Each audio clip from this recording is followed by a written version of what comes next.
Okay, week 22, this is ELAW, and it is Friday, so this is day 46, and we should today be finishing. I know a lot of us have already arrived, but today we just want to have a brief conversation about conclusion statements, because I think that you're going to like what we're doing today. We're going to be using a very particular way of concluding our argumentative essays. Let's have someone read the aim, please. Go ahead, Brianna. We'll be able to write a sentence in the conclusion that calls the audience to take action, explains why the claim is important, or links the claim to the world now. So, a lot of us have restated our claim and our conclusion, and that's important. It's important to run it back and remind the reader why it is that we wrote this in the first place. And we've all covered that before, that's what a conclusion does.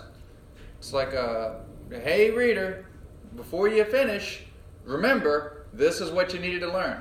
And so we've done that. But what we're going to do now is we're going to call to action. We're going to do a little bit of like activist writing, which is no doubt the most important sort of writing. So first of all, activism, quickly. Anybody know what activism is? Because you've all done it, and here actually, in this classroom. It's kind of crazy. You don't even know what it is, and you've done it.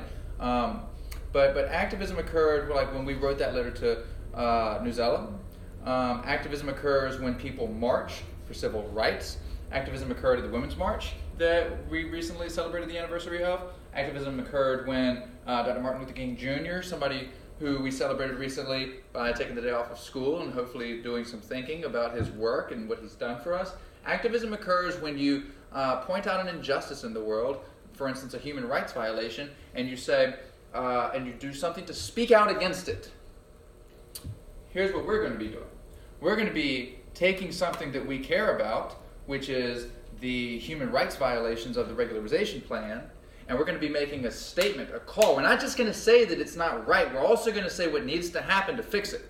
Because I think this all the time. I don't say this all the time, but I think this all the time, that we have to be solutions-oriented.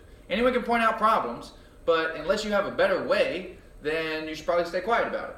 And if we're going to sit here and spend 3 weeks typing about how the regularization plan is a violation of human rights, then we also need to be able to say, and here's how we fix it, and here's what needs to happen, and here's how people can make things right.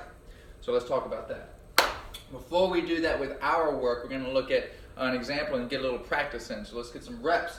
So let's look at this introduction paragraph and then talk about how we can make a call for action with a second sentence to go along with our conclusion. So, in the 1930s, someone is reading now. I've called on someone to read. Go ahead, Fernando. You're in a good mood. You feel like reading. In the 1930s, thousands of Mexicans and Mexican Americans were unfairly deported from the United States. The families of those who were deported from the United States in the 1930s should receive money from the United States to make up for the wrong that was done to them. Does that make a call for action? Does that conclusion paragraph ask for something to happen?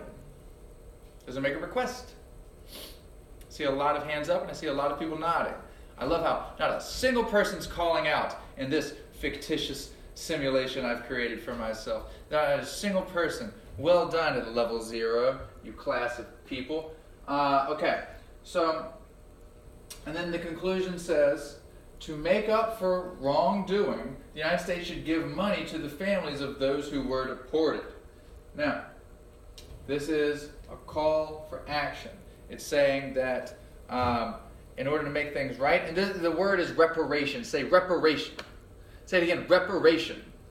Reparation. I love that the hands went up automatically. How many syllables is that? Good, it's 4 syllables, Raquel. Well done. So a reparation is when you make a payment to someone to try and gain forgiveness for something. We don't usually do that very often, but maybe you know mom or dad or whoever you live with has made the other partner unhappy before, and they've gotten a present for them. Maybe someone has made you unhappy and they're like, oh, well, to make things right, I got you this gift. And so this is, it's addressing, first of all, something that we've already talked about, the deportations of Mexican Americans that occurred in the 1930s. We've discussed at length in this class, especially linked to the Esperanza unit. And so what the author of this text is calling for is saying, hey, America, if you really care about this, then you should put your money where your mouth is and pay these families that were affected. Who agrees with this, by the way? Who would raise their hand and say, you know what? Yeah, if a government does some racist stuff to a group of people, then that government should pay money to the families that were affected to make it right, like as a way of forgiving. We got most of the class up for that. But what if it happened like 50 years ago? What if most of the people that were affected by it are gone now? Maybe not 50, maybe 100 years. I don't know. Hey, this country was founded on Native Americans being pushed off of their land and given all sorts of maniacal things like smallpox blankets, and there was disease that was rampant. There was genocide that occurred. Genocide being that the people that tried to come and start this country or take over land here, they killed people that lived here before them. So should the United States government now make reparations payments to Native American families that have survived? I hope that you're still with me. Going on a deep dive of reparations payments, but I hope that you think, even if you don't believe yes, that you at least think that that's a reasonable conclusion to be made. Okay. And money's not always the answer, but people like receiving some money, and if a government has something to apologize for and a government has a lot of money to give, maybe it's a good start. Okay. Let's talk about the call for action. So this call for action is pretty self-explanatory. It's calling on people to calling on the United States to make payments. How could you, because you're not in charge of the government, not yet, none of you are. So what could you do in terms of activism? Something that you could do to make the government want to pay people for wrongdoings. I said that you did this already with Newsela. What did you do with Newsela? You said that they messed up, they made a mistake, they did some wrong, that they wrote a text referring to a group of people by a misnomer. So what did we do in that scenario? Yeah, Andrew, we wrote letters. We're not just training you to write so that you can get into a good college. We're training you to write because it's powerful. It makes you powerful. It gives you the power to keep people accountable, people that need to be kept accountable, like the politicians that run this country. So if you feel like your government should do something, what can you do to reach them?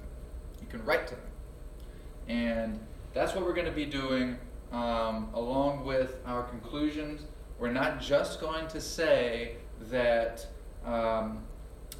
the regularization plan may have violated human rights. We're also going to say what needs to happen in order for the regularization plan to be made right and for the government to fix what it's done.